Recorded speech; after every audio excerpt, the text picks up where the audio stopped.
Look down at your ankles right now. If the elastic from your socks is still carving a deep trench into your skin 10-15 minutes after you peel them off at night, your liver is already screaming at you. It is not screaming in pain. The liver has no pain nerves. It cannot ache. It cannot complain. It cannot cramp. So it speaks to you through your legs instead. And most people hear that signal for 5 to 7 years before any doctor puts a diagnosis on paper. 5 to 7 years of free warning.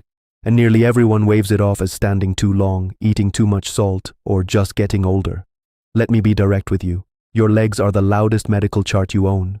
You just were never taught how to read them. I am Dr. Jack Reeve. 15 years of clinical practice. And I am going to tell you something nobody at your next appointment is going to tell you. Because the system makes money when you stay sick, not when you get better. There is no billing code for teach the patient to look at their own ankles. There is no reimbursement for a 10-minute conversation about what a sock mark actually means. So it never happens. I am going to make it happen right now. Before we go, one more sentence. Subscribe to Dr. Waterling and hit that like button. It takes 5 seconds. We are working toward 100,000 subscribers on this channel, and we are building it on one principle. You deserve to know what your own body is telling you, in plain English, from a doctor who is not selling you a prescription. 5 seconds. Subscribe, hit like, then come right back.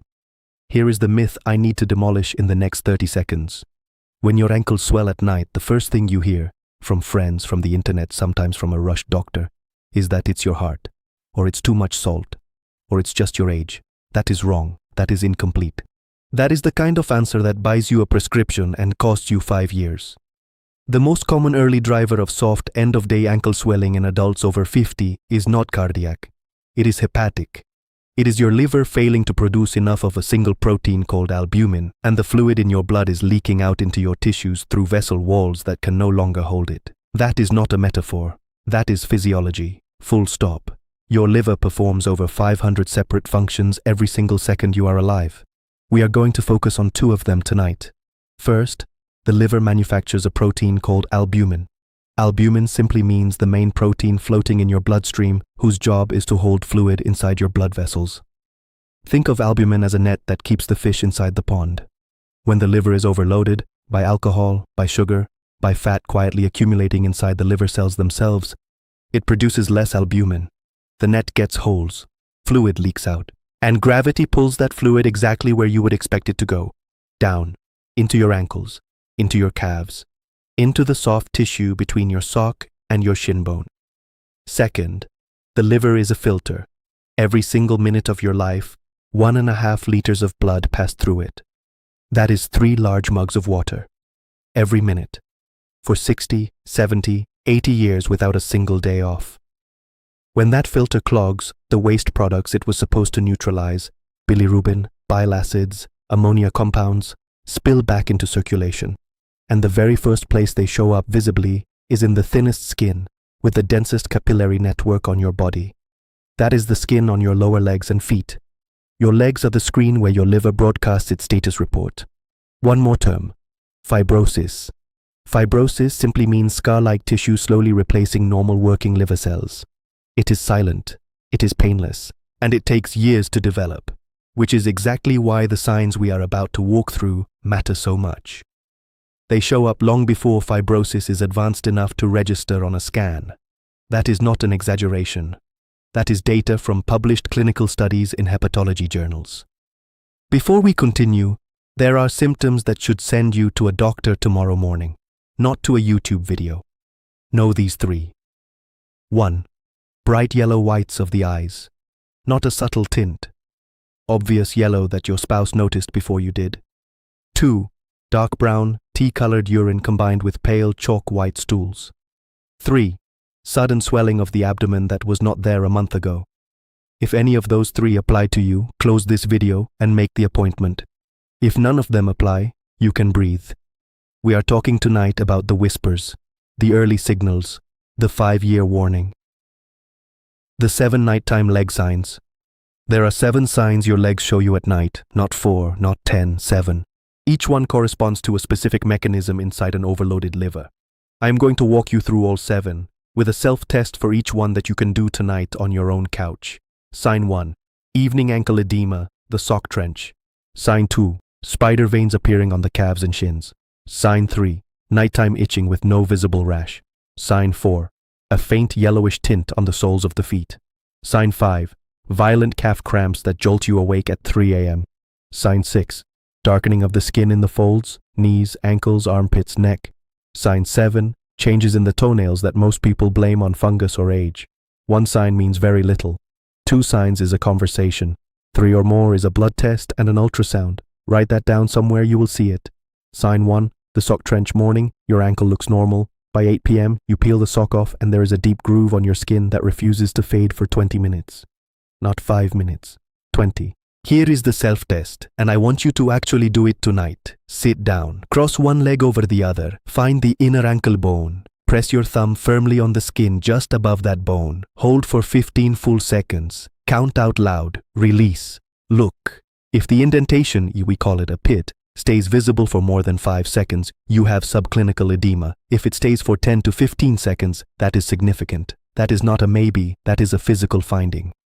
Sign 2. Spider veins on the calves. Fine red or purple threads radiating out from a central point, like a spider web drawn in thread.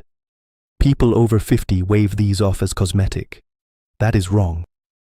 The liver manufactures clotting factors and helps regulate vessel wall tone. When it is overloaded, small capillaries lose their elasticity and dilate near the skin surface. 3 red flags here. 1. They multiply fast. 5 or more new ones in a few months. 2. They begin to climb above the knees, onto the abdomen or chest. 3. You press a glass against one and it blanches, then refills from the center outward. That last one is called a spider angioma, and it is a textbook sign of liver strain. Sign 3. Night itching with no rash. You lie down under the blanket. You warm up. Suddenly your shins are itching so badly you want to tear the skin off. No rash. No redness. Cream doesn't help. That is because the itch is not in your skin. It is under your skin. Bile acids that your liver failed to clear are circulating in your blood and irritating nerve endings from the inside. Here is a simple test. Take a cold metal spoon. Press the back of it against the itchy patch for 30 seconds.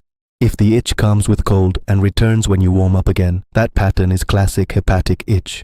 The cream from the pharmacy will not touch it. You are treating the outside. The fire is inside. Sign 4.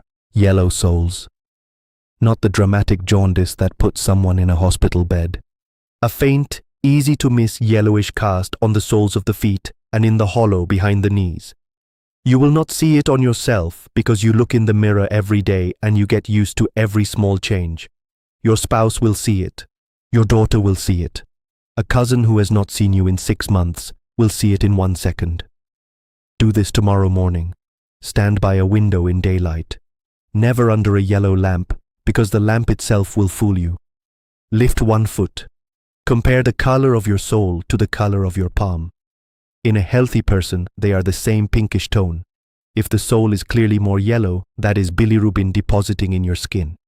Bilirubin simply means the pigment left over when old red blood cells are broken down. A healthy liver clears it. An overloaded liver lets it accumulate in the thinnest skin it can find. 1 more place to check, and almost nobody does. Lift your tongue to the roof of your mouth. Look in the mirror at the little strip of tissue underneath, the frenulum. Yellow there often appears before yellow on the sclera of your eye. 30 seconds, free. Do it tonight. Sign 5. The 3 a.m. calf cramp. You roll over in your sleep and your calf locks up so hard you scream. You stumble around the bedroom. You cannot sleep for an hour afterward. Next morning you walk into a pharmacy and buy magnesium. Sometimes it helps. Sometimes it does not. Buy more. Different brand. Still nothing. Blame age. Blame shoes. Blame the mattress. Here is what nobody tells you. The liver governs mineral metabolism, magnesium, potassium, calcium, and converts them into the form your muscle cells can actually absorb. When the liver is overloaded, the mineral is floating in your blood, but it is not getting inside the muscle cell. At night, during the liver's cleaning shift, autophagy, which simply means the body's recycling of damaged cells, the toxins being mobilized irritate your muscles. Result: the cramp at 3 a.m. Quick test. Do your cramps get worse on nights after you ate fried food or drank alcohol or had a heavy late dinner? Yes? That is not a coincidence. That is your liver telling you exactly what it cannot process. Sign 6. Dark folds. Look at the inside of your knees. Look at the back of your ankles. Look at the back of your neck, your armpits, your groin. If the skin in these folds has turned noticeably darker than the surrounding skin, brownish, grayish, coffee-toned, and it will not scrub off, you are looking at acanthosis nigricans. That simply means skin darkening driven by chronically elevated insulin. And chronically elevated insulin tells the liver to convert excess sugar into fat inside its own cells, a process called lipogenesis. Result: non-alcoholic fatty liver disease, which is now the single most common liver condition in the Western world. Let me say something uncomfortable. After the age of 50, sugar damages the liver more than alcohol does in most people. 2 sweet teas a day, a pastry at lunch, juice at dinner, that pattern destroys a liver faster than a weekend beer. The lifelong non-drinker with a sweet tooth can have worse fatty liver than the moderate drinker next door. That is not a moral judgment. That is biochemistry. Sign 7. Toenail changes. You look at your toenails once every 3 weeks when you cut them. Look tonight. 4 things to check. 1. Horizontal white bands running across the whole nail plate, parallel to each other. These are called Muircher's lines, and they appear when the liver has been unable to keep up with protein synthesis for several weeks in a row. Think of them as tree rings for weeks of liver stress. 2. The nail has become two-toned. Pink near the cuticle, white near the tip, a sharp boundary between them.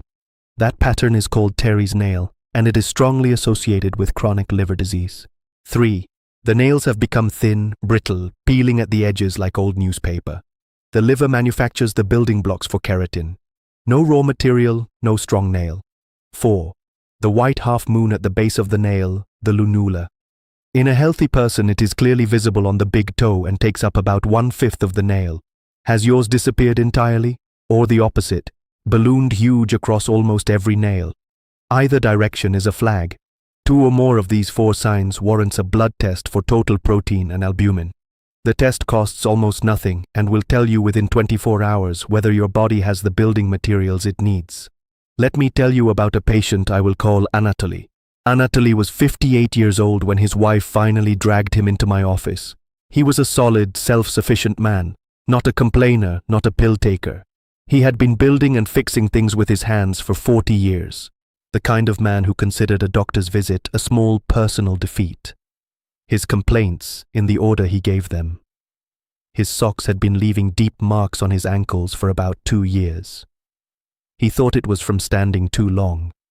He had started waking up at 3 a.m. with vicious calf cramps, maybe twice a week. He had tried 3 brands of magnesium. His wife had gently mentioned that the soles of his feet looked funny, sort of yellowy. He had dismissed that one entirely.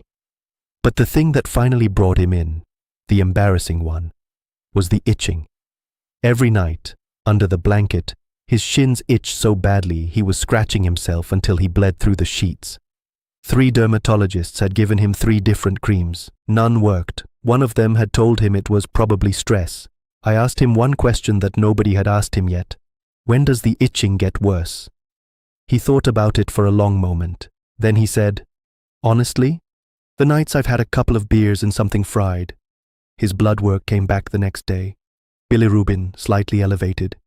GGT, the liver enzyme most sensitive to alcohol and to fatty liver, clearly elevated above normal. Albumin at the low end of normal. ALT mildly elevated. Ultrasound showed moderate fatty liver. No cirrhosis. No cancer. A liver that was tired, not broken. A liver with plenty of time to come back. I did not put him on a drug. I put him on a protocol. The one I am going to give you in a few minutes. 90 days later, Anatoly came back. The calf cramps were gone. The sock marks were gone. The itching had stopped around week 6. His GGT had dropped by almost half. His wife pulled me aside on the way out and told me he was sleeping through the night for the first time in 3 years. She said, I got my husband back. That is not a miracle. That is a liver being given the one thing it had been begging him for. A break. Picture a garden hose with microscopic pinholes along its length. When the water pressure is normal and the hose is new, the water runs all the way to the end and does its job. But if you leave the tap running for years, the pinholes widen and water starts seeping out along the entire length of the hose. That is your circulation. The albumin your liver makes is what keeps the hose walls tight. overload the liver, starve the body of albumin, and the plasma, the watery part of your blood, seeps through the vessel walls and pools at the lowest point on your body, which is your ankles. Every sock trench is a hose leaking at the bottom. That is not a metaphor, that is simple physics. You already have 4 tests from the signs above. Let me pull them together so you can run them tonight, in order, in under 5 minutes. The pit test. Thumb on the inner ankle bone, press 15 seconds, count how long the indentation lasts after you release. The spoon test. Cold metal spoon on an itchy patch, 30 seconds. Does the itch calm with cold and return with warmth? The sole test. Stand by a window in daylight. Compare sole to palm, same tone, or is the sole more yellow? The frenulum test. Lift your tongue to the roof of your mouth. Look at the strip of tissue underneath. Pink or yellow? 3 or more positive tests equals a conversation with a physician and a basic metabolic panel. Ask specifically for ALT, AST, GGT, total and direct bilirubin, alkaline phosphatase, total protein, albumin, plus an abdominal ultrasound. That entire workup is inexpensive and tells you exactly where you stand. 4 enemies, not optional, not reduce. Eliminate for 30 days. 1. All alcohol, not less, none. Every drink is additional labor for a liver that is already behind on the work it has. 2. All sweetened beverages, including juice from a carton and flavored iced teas. These are the single fastest way to deposit fat inside liver cells. 3. Fried food, especially anything fried in reused oil. The aldehydes produced in that oil are directly hepatotoxic, which simply means poisonous to the liver. 4. Eating within 3 hours of bedtime. The liver does its major repair work between midnight and 4 a.m. If you hand it a full meal at 10 p.m., it spends the whole night processing fat instead of repairing itself. Last bite by 7 p.m. on a normal schedule. Full stop. 5 allies. All cheap. All available at any grocery store. 1. Beets. Roasted or boiled, about 100 grams a day. Contain betaine, which directly supports the liver's methylation pathways. 2. Walnuts. 5 or 6 a day, no more. Rich in arginine, which supports the liver's clearance of ammonia. 3. Dark leafy greens. A full handful a day, raw or lightly steamed. Spinach, arugula, parsley, kale. 4. Extra virgin olive oil. 1 tablespoon a day, raw, drizzled on a salad, never heated. Demonstrated reduction in liver fat in clinical trials. 5. Cruciferous vegetables. Broccoli, cauliflower, cabbage. 2 or 3 servings a week. They activate the liver's phase 2 detoxification pathways. That is the grocery list. It fits on a receipt. This is the 30-day sundown reset. 5 steps. Each one is something you can start tomorrow morning. Step 1. Morning. On waking, before coffee. 1 mug of warm water with a teaspoon of fresh lemon juice. Sip it slowly over 3 minutes. It is a gentle stimulus for bile flow, so your gallbladder empties in the morning instead of sitting overnight. Step 2. The plate rule. Every meal, 3 colors on the plate: green, any green vegetable; white, a complete protein such as fish, poultry, eggs, or cottage cheese; and brown, a slow carbohydrate grain such as oats, buckwheat, or quinoa. If your plate is only brown and beige, pasta, bread, potato, cutlet, you are quietly building fat inside your liver. Take a photo of your plate before every meal for 1 week. You will see the pattern without me having to point at it. Step 3. Movement. 30 minutes of unhurried walking every day, preferably within 20 minutes after dinner. This single habit lowers after-meal blood sugar more than almost any intervention you can do without a prescription. 6 days a week. Outdoors if possible. If the weather does not let you out, walk corner to corner in your apartment with a podcast in your ears. The minutes matter. The route does not. Step 4. The 4 absence. For 30 days, 0 alcohol, 0 sweetened drinks, 0 fried food, 0 late-night eating. No exceptions. No birthday exceptions. No just 1 glass exceptions. 30 days. After 30 days, you will know what you actually lose when you reintroduce any of them. Step 5. Sleep before 11 p.m. Phone out of the bedroom an hour before lights out. Blue light after 9 p.m. halves your melatonin output for the next 3 hours. You are telling your body it is noon when it should be preparing to repair itself. Warm screen mode on every device after 9. That is free. It works. Quick question. How old are you? Write it in the comments. I want to see which age group makes up the majority of our viewers because it will directly shape what I cover in future videos. Just the number. That is all I need. And while you are there, if you did the pit test during this video and the indentation held longer than 5 seconds, type stays. If it vanished immediately, type clear. One word. That tells me who is watching and what the real picture is. Here is your takeaway. A concrete 7-step plan for tonight. 1. Do the pit test on your inner ankle. 15-second press. Time how long the indentation holds after you release. 2. Stand in front of a mirror in good daylight tomorrow morning and compare the color of your soles to the color of your palms. 3. Lift your tongue and look at the frenulum underneath. Yellow or pink? 4. Pour out every sweetened drink in your refrigerator. Tonight, not after you finish the bottle. Tonight. 5. Set an alarm for 1 hour before your bedtime, labeled phone out of the bedroom. 6. Write down the last time you ate today. Count 3 hours backward from your intended bedtime. Adjust dinner tomorrow accordingly. 7. If you have 2 or more of the 7 signs, book a basic metabolic panel and an abdominal ultrasound this week. ALT, AST, GGT, bilirubin, alkaline phosphatase, total protein, albumin. Write that list on a piece of paper. Hand it to the front desk. 7 steps. None of them cost money. All of them can be done tonight. 15 years of clinical practice have taught me something it took me a long time to accept. Your doctor is not going to walk you through these 7 signs. Not because your doctor is a bad person. Most of them are good people, working inside a machine that does not reward this kind of conversation. There is no billing code for a 20-minute talk about sock marks and toenails. The 12-minute appointment cannot fit this. There is no revenue in prevention. There is revenue in prescription. That is the machine. It is not a conspiracy. It is an incentive structure. And the people it hurts most are adults over 50 who stack up warning signs for years because nobody ever taught them how to read their own bodies. I profit from you not needing me. That is not a marketing line. That is exactly what this channel is for.